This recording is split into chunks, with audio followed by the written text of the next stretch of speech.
And that's fine. Y'all do what y'all do. We could have coexisted. But there's something beyond just the political and economic structure. And that's the thing. That's the thing you stand in. They stand in a beautiful, beloved community concept. It's deeply integrationist. And we just thought this is never going to happen in this secular state. It's just not going to happen. So what they could see is, and that's why, one year we read Du Bois, The Education of Black People. The first talk he gives in here, the Hampton idea, he says, in fact, I should just, let me see if I can remember the page number. He says, he talks about, I don't know if y'all, this is so long ago, he talks about the great fear. What he says is that these black people they brought from slavery came from a culture where they didn't have to be hurried and worried. We used to debate that. What does that mean? I mean, they didn't come from an environment where you had to beat up everybody. You had to do everything you had to do. And then I know we got to wind your clothes. We got to get over. Anyway, he said, but what happens if they ever get a sense of what they could do? And he calls that the great fear. He says, now the great fear, he says, now the world knows this, and the American world above all frequently points to it. And yet when the manifest antidote appears, when the remedy is pointed out, when the course of procedure which will turn indolence into energy, hesitation into confidence, and diffidence into self-assertion, when the well-known and world-tried methods of human awakening are mentioned in regard to us and ours, in other words, you look at the poor people, you look at the black people and brown people, you say, what do they need? They're suffering, yeah, okay. Well, if they can learn about themselves, if they can learn how power works, if they can learn, once you recognize that, that's when the great fear shows up. He says, the great fear has been variously named and designated. It has been called in the past mob rule, sans culotism, the yellow peril, the Negro problem, and social equality. We could add another, democracy. The great fear is, if they ever figure out they can do this, how can we can't control it, right? So he goes on, he says, whatever it's called, the foundation of the great fear is this. When a human being becomes suddenly conscious of the tremendous powers lying latent within him or her, when from the puzzled contemplation of a half-known self, he or she rises to the powerful assertion of a self, conscious of its might, then there is loosed upon the world possibilities of good or of evil that make men pause. And he goes on, I won't go on, I'll just read his last sentence. He goes on after saying, when they realize, wait a minute, they're beginning to see that they can do exactly what you said. Well, I pay taxes. I'm not asking you, it's my money. And it's more than one person. It's like a classroom of kids, and then a site, and then, when those young people from Asian American United said no baseball stadium in Chinatown, there was no hesitation from the other JSS. And it wasn't the only reason there's no baseball stadium, because they were part of a larger, as you say, community movement. Those people in Chinatown organized. They grounded in a culture. You're not putting that shit right here, because the other site was over there where the post office, across from 30th Street. But Penn said, you ain't gonna do that. Why? Because we got plans for everything. So you're not gonna build no base stadium. We'll go to Chinatown. Hell no. And their children came into the Freedom School, and because those young people were reading and thinking, they find no baseball stadium. That's why that baseball stadium got built in the same place the old one was. But it began with this culture, the great fears. Then he finally says, if you get to that point, you say you gotta take the eyes of these millions off the stars and fasten them in the soil. And if their young men and their young women will dream dreams, let them be dreams of cornbread and molasses. In other words, if you see them going that direction, focus them on economic empowerment. Focus them on job training. If they start looking this way and start talking about Jehudi and Ma'at and how come the world, which is the thing we were trying to do, no. Skills development. College for everybody. So y'all need, you know what? See, this is what y'all do. This is what you do. The great fear is human beings will begin to develop their mental capacity. And that's why the politics comes to me after the awakening. That's what I'm stop. But they go together. It's not either or. We can't do it without the politics. We can't do it. All right, I don't want to open it up. I know we got to close. But in reference to that excerpt, do you feel like in a way that's what Kanye West was inferring when he said that? I'm trying to think about. Oh, you mean slavery was a choice? Yes. Yeah, absolutely. Right. Absolutely. I think Kanye is a great example. Kanye West's mother, Donna, was a professor of American literature at Chicago State. She taught Morris Brown too.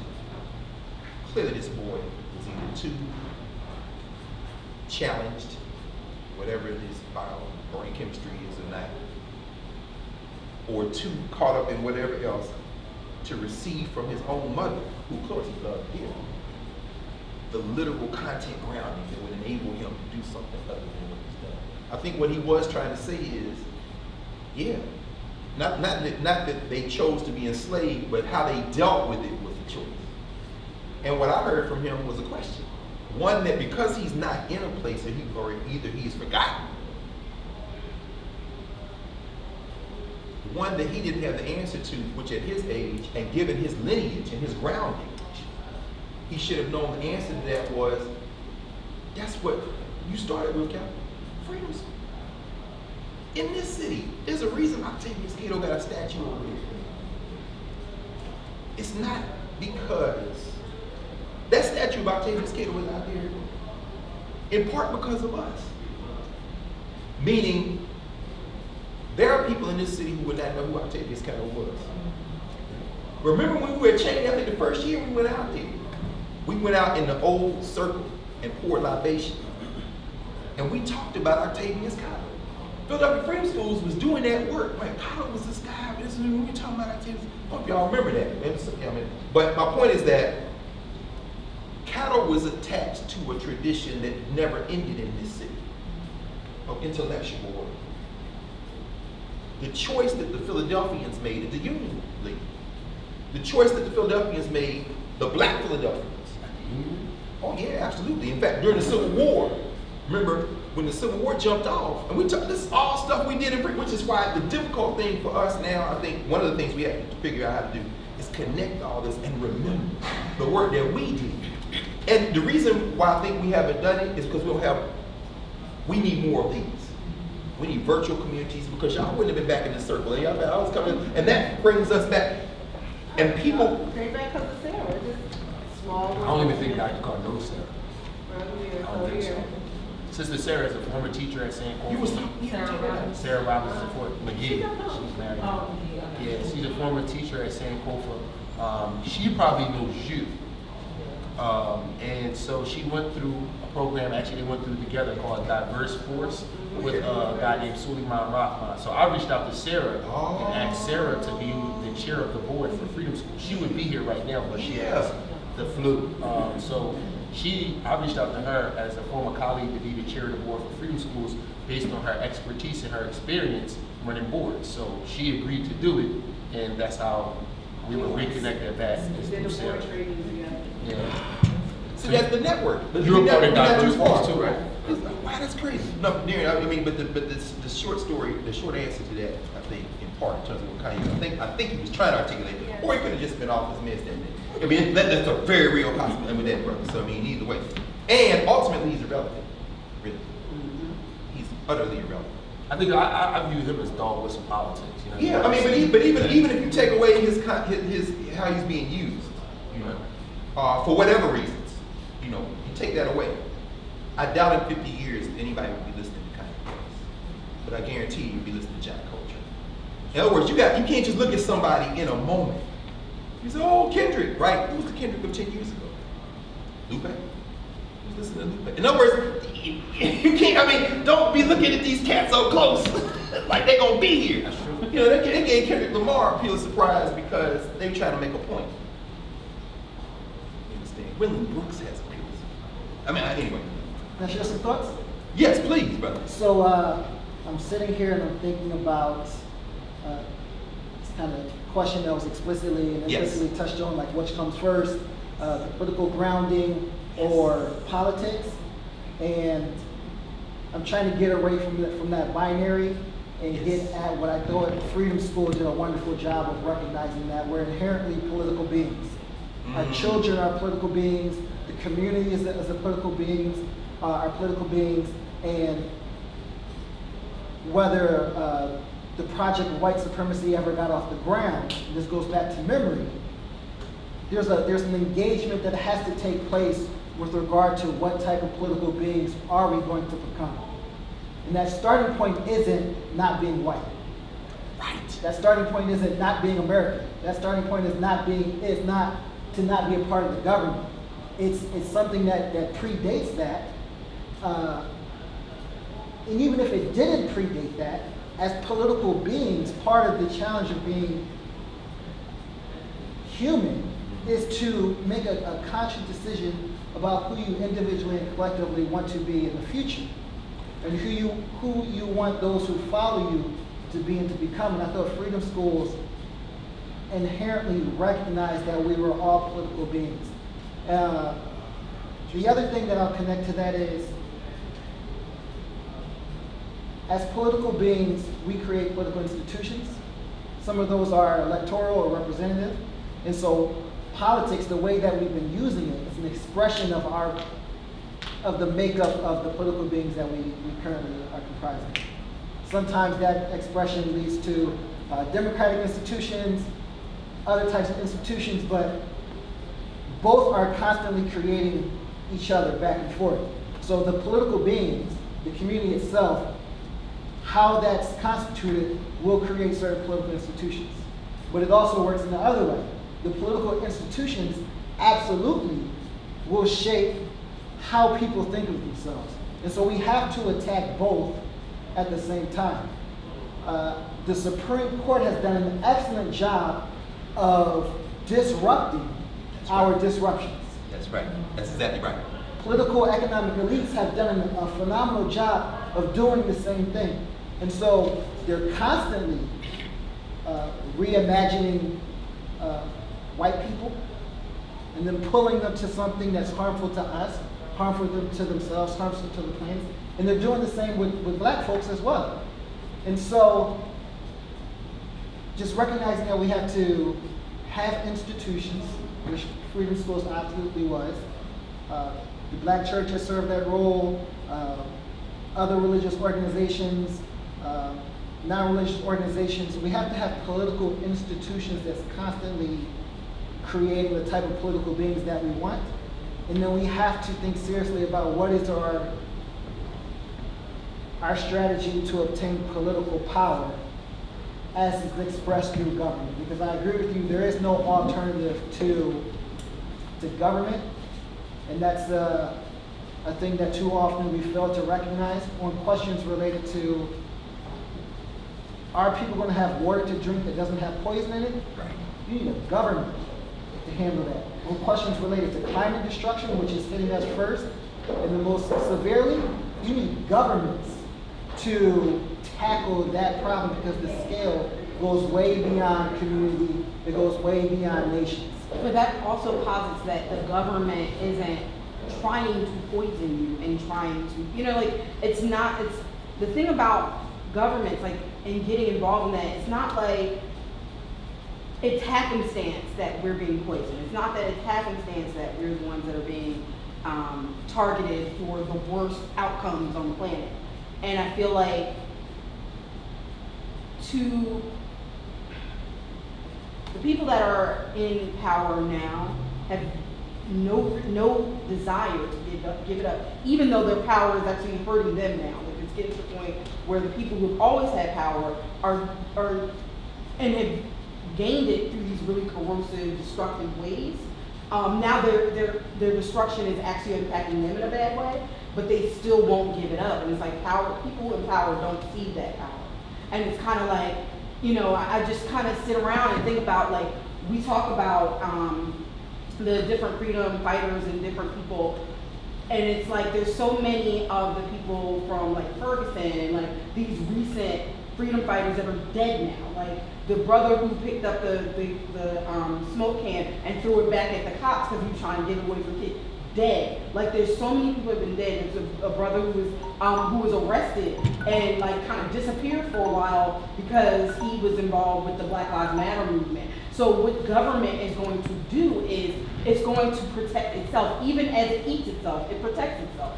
So whether we want to get into we're going to get in and make a change a lot, that's what happens when you have the DOJ talking about, well, now we're gonna go after these black radical extremists, like black, identity extremists, except, and at the same time, white terrorists are running around shooting up shit. And you're going, like, so that's what I mean by, it's like, you wanna like move towards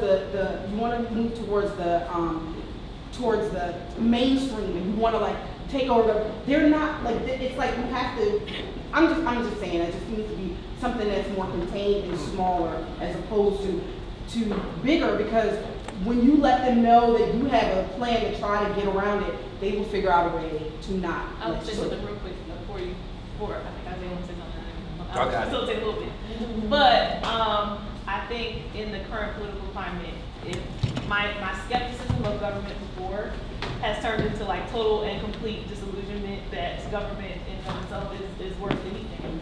And my total interest in power and what it is right now is trying to find a way to cultivate power among black communities and people of color that is something that can't be revoked or reversed or taken away or shifted after somebody else becomes president or after somebody decides this policy is trash and throws it away. Like everything that I've seen happen in this last year and a half, like people's families being torn apart, voting rights bill being gutted and trashed, and all these other things, like I'm at a point now where I am completely and totally disillusioned with any ideas or hope about trying to get power through something that doesn't come from myself or from people I can directly connect to. So to me, government, I understand that I live in a political system where I cannot function absent it.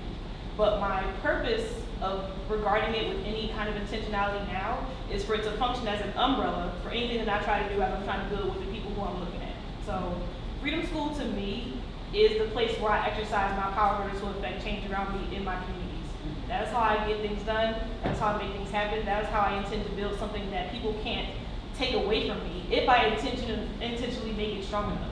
However we do that, it has to be in a space that is independent enough where somebody can't just come in and step on me whenever they want to, or say, oh, what is this? We don't like it. Let's try and take it away. It's like, no, we did this. You don't have anything to do with this. We built it. It's ours. If you got a problem with it, you got a problem with all of us because it's our stuff.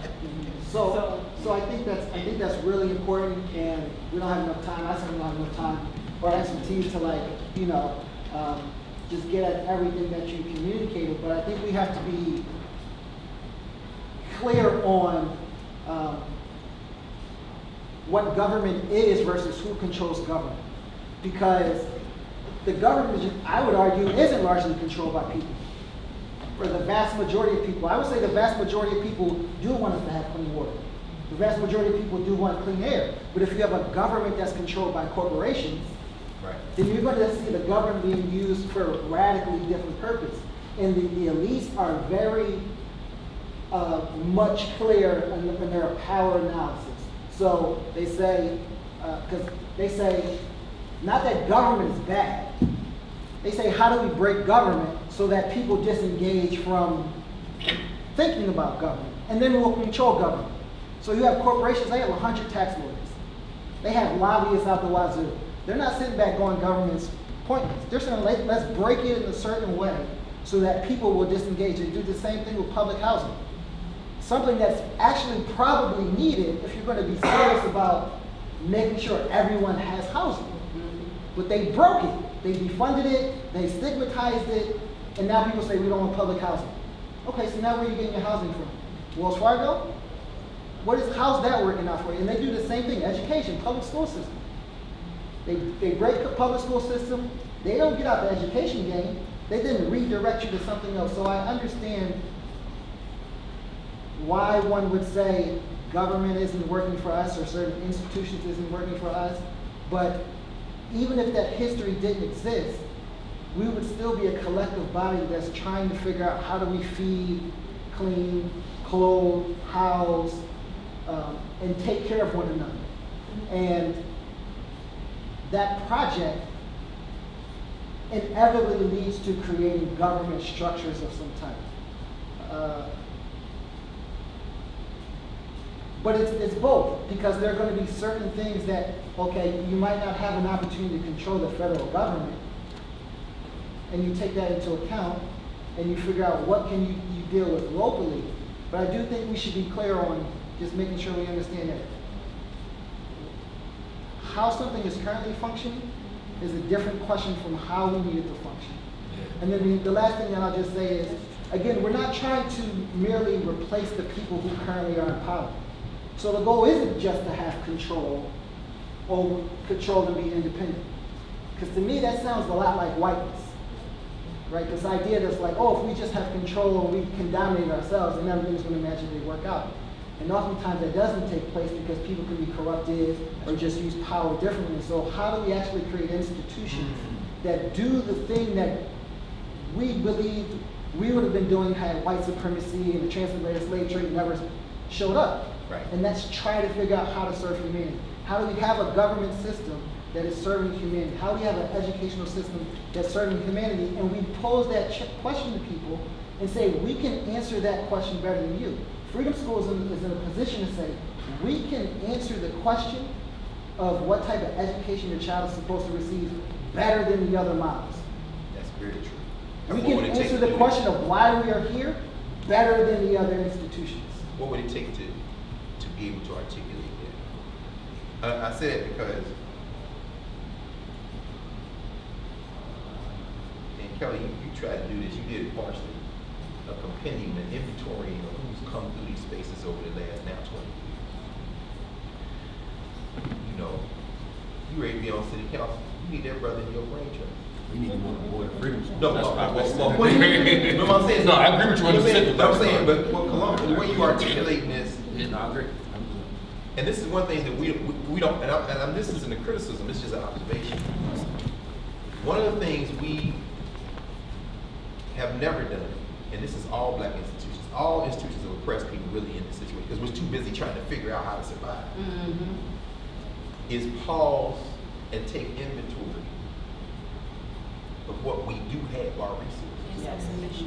And one of the reasons why the tension in Philadelphia freedom schools with traditional academics has always existed is because the power structure, the elite, the ones who won't give up power, have invested generations now, particularly after the Black Power movement. They grow their own academics to sanitize the narratives so that everything you read about these kind of movements is written as if they died. And this is a critique, an indictment really, of scholars who know better. Not so much an indictment of the new generation of scholars, these young people who are writing books about black power and black women in power, and because they don't know, they're not connected. This is a living tradition, you won't get too far from it, but the reason I ask you how I do that is because the way, if we just figured out a way, even virtually initially, but physically maybe once a year, to say these are the 2 days or these are the 3 days, if you can get to wherever we're going to be, because it doesn't have to be necessarily Philadelphia. One of the first places we went was when y'all developed Mill Creek and Essence and all those sites was Shaw, because we said SNCC started in Shaw. Now that we're free of CDL, we're going to Shaw. So we went